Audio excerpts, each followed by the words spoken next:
Assalamualaikum warahmatullahi wabarakatuh, kembali lagi bersama saya Rizky Ngainul Yakin. Di mata orang lain ini hanyalah konten biasa, tapi di mata saya ini adalah tugas perkuliahan.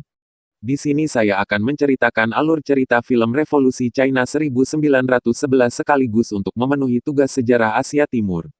Rakyat Cina menderita di bawah zaman imperialis dan feudal kerajaan. Awal abad ke-20 idealis revolusi merebak hingga ke Cina saat kekuasaan dinasti Qing berkurang. Di bawah kepemimpinan Sun Yat-sen dan kepemimpinan para revolusioner menemukan cita-cita politik nasionalisme demokrasi dan kehidupan yang lebih layak. Pada tahun 1911 sebuah revolusi meletus. Film bercerita tentang revolusi Cina yang salah satunya diperankan oleh Jackie Chan, adalah keadaan krisis terjadi antara kelompok hingga membuat rakyat dalam keadaan kelaparan. Dinasti Manchu atau biasa disebut dinasti Qing yang berkuasa dipimpin oleh seorang kaisar yang masih bocah berusia 7 tahun dan ibunya permaisuri Long Yu yang kejam. Film pun beralih ke negara Amerika tepatnya pada tanggal 26 April tahun 1911 di San Francisco. Seorang bernama Sun Wen yang menghadiri acara penggalangan dana yang digagas oleh Situ Meitang. Mundur ke belakang 5 bulan yang lalu di Pulau Penang, Malaysia, para anggota Tong Meng Hui atau Aliansi Revolusioner Tiongkok yang diketuai oleh Sun Wen atau lebih dikenal oleh Dr. Sun Yat-sen di dalam pengasingannya. Tanggal 27 April tahun 1911 Huang Xing memimpin ratusan pemuda revolusioner dan pemberontak menyerbu rumah Gubernur Guangzhou. Dalam pengasingan di San Francisco, Dr. Sun Wen pada malam itu dia dapat dana sumbangan Rp 300.000 dari Situ Meitang hasil dari penjualan rumah leluhurnya. Sementara itu Huang Xing terus melakukan perlawanan tanpa menyerah dengan tubuh terluka. Pemberontakan ini pun akhirnya mendapat kegagalan. Pemberontakan Guangzhou yang mengalami kegagalan total telah menewaskan 72 orang revolusioner umumnya masih berusia muda. Huang Xing pemimpin pemberontakan telah berhasil menyelamatkan diri. Yat-sen lalu menemui temannya yang bernama Homer Lea atau seorang penulis Amerika yang juga mendukung revolusi. Ia merencanakan akan melancarkan pemberontakan lagi di tengah China tepatnya di Sichuan untuk melindungi proyek kereta api dari pemerintah dinasti Qing yang korup. Pemberontakan di Guangzhou yang gagal tapi revolusi terus berlanjut. Untuk mengamankan pinjaman dari bank empat bangsa, pemerintah harus memperhatikan rel kereta apinya dengan mengorbankan kedaulatan negara. Beberapa pemberontak yang berhasil ditangkap dan dihukum mati. Buat peringatan bagi para pemberontak lainnya, pada tanggal 10 Oktober tahun 1911 Zhang Zhenwu memulai pemberontakan di Wuchang. Dalam waktu singkat kaum pemberontak berhasil mengambil alih kota ini. Informasi itu diperoleh Dr. Sun Yat-sen lewat telegram yang disampaikan oleh Situ Meitang. Lalu Dr. Yat-sen memerintahkan kepada salah satu anak buahnya untuk mengirim telegram kepada Huang Xing yang ada di Hong Kong agar ia segera memimpin pasukan revolusioner di Wuchang. Pada tanggal 27 Oktober Yuan Shikai tiba di garis depan guna memimpin pasukan Qing. Pasukan Qing berhasil merebut Hankou dari tangan revolusioner.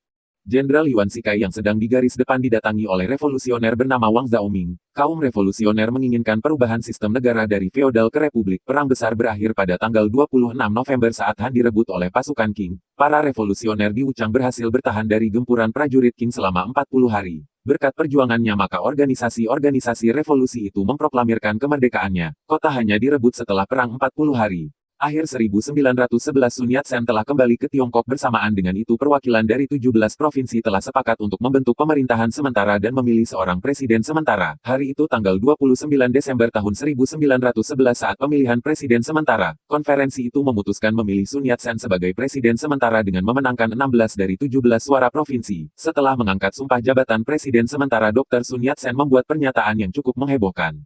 Republik Rakyat Cina sudah berdiri tapi revolusi belum berakhir. Karena kerajaan feudal masih berdiri, ia akan menyerahkan jabatan presiden kepada orang yang mampu menumbangkan Kaisar Qing. Pada tanggal 12 Februari tahun 1912 bulan ke-12 hari ke-25 tahun Xinghai, Yuan Shikai memaksa Pui atau dikenal sebagai The Last Emperor untuk turun tahta meskipun permaisuri Yulong enggan menerimanya. Pada akhirnya dia memerintahkan Yuan Shikai untuk membentuk Kabinet Republik Tiongkok dan ini mewakili kejatuhan resmi dinasti Qing tahun 1644 sampai 1912. Yat-sen sebelum mengakhiri masa jabatannya ia mengumpulkan para duta besar agar memberikan dukungan untuk pemerintahan yang baru dipimpin oleh Yuan Shikai. Ia bersyukur karena kejatuhan kerajaan tidak ada kekerasan seperti revolusi Perancis di mana Louis XVI harus berakhir di guillotin. Revolusi Xinhai 1911 telah berhasil menggulingkan dinasti Qing yang korup dan mengakhiri 2000 tahun lebih pemerintahan monarki. Kemudian pada tanggal 15 Februari tahun 1912 Dewan-Dewan di Nanjing secara resmi memiliki Yuan Shikai sebagai Presiden Sementara Republik Tiongkok, di bawah Konstitusi Sementara Republik Cina. Bagaimanapun kekuatan Yuan sangat dilemahkan sistem pemerintahan parlementer. Pada Mei tahun 1914 Yuan Shikai memodifikasi Konstitusi Sementara, dan dia mengubah sistem pemerintahan dari parlementer menjadi presidensial. Demikianlah alur cerita Revolusi China 1911 dari saya, sekaligus menutup tugas perkuliahan sejarah Asia Timur. Saya akhiri, wassalamualaikum warahmatullahi wabarakatuh.